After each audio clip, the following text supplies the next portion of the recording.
Hi guys, I hope you're all keeping well and safe. Welcome to Early Years Matters TV. On this channel, we focus on everything early childhood related. If these are the kind of videos you're looking for, what you have to do, subscribe, and not just subscribe, turn on that notification bell so that whenever a new video is being dropped on this channel, you'll be the first person to be notified.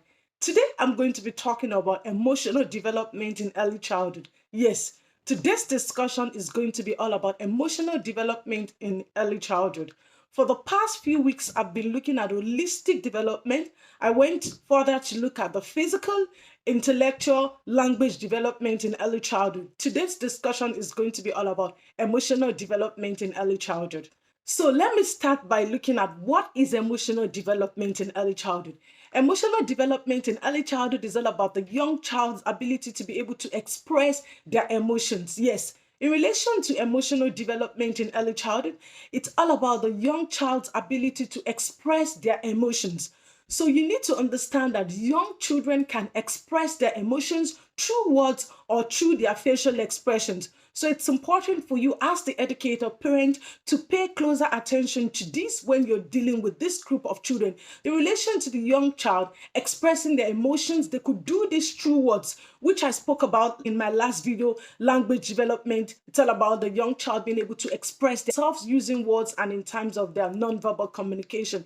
So in terms of the emotional development, young children do this using words. So for instance, if a child is not happy, they might tell you why they are not happy. They could say, for instance, I'm not happy because a man took my toy away. So you can see that they're able to express their emotions using words. And sometimes they might not be able to express their emotions through words. It might just be through their facial expressions. For instance, a child might arrive in the morning frowning their face.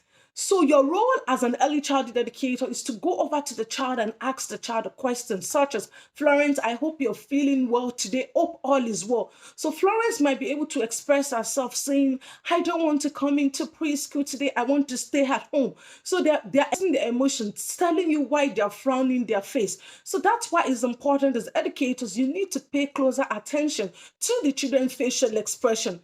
And you also need to understand that we're dealing with young children here. So for instance, if you have infants, toddlers that might not be express themselves using words. So they do this through their facial expressions. So for instance, if an infant wants to eat, they might do this by crying.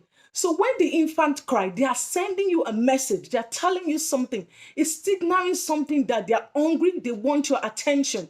So that's why it's important as an early childhood educator, as parents as well, if you're dealing with infants, to pay closer attention to their body cues. So they do this through their posture, through their facial expression.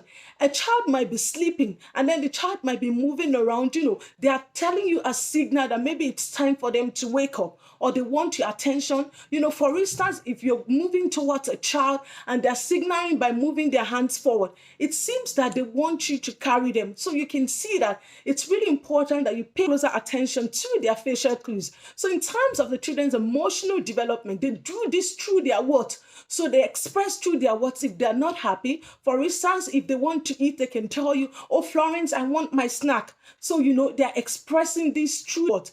So they tell you why they are not happy. They tell you why they're happy. You might see a child smiling. That's emotional. They're expressing their emotion. So you could go over to the child and ask the child a simple question such as, Florence, why are you laughing? Well, be able to tell you, oh, because I'm my friend. So you can see that they're expressing their emotions.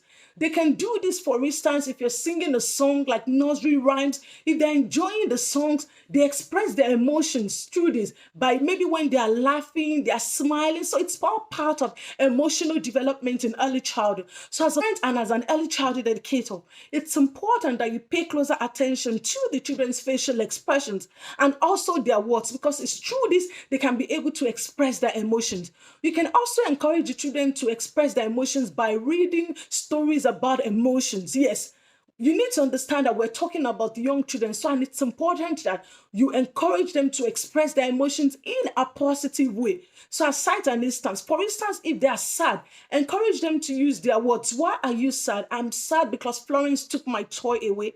I'm sad because Florence does not want to play with me. So you can They are do this through words, not just maybe pushing people away, kicking. That's not a positive way of expressing their emotions. So you could encourage the children to express their emotions by reading a story with them, read a story about emotion, talk to them about and express their emotions in a positive way.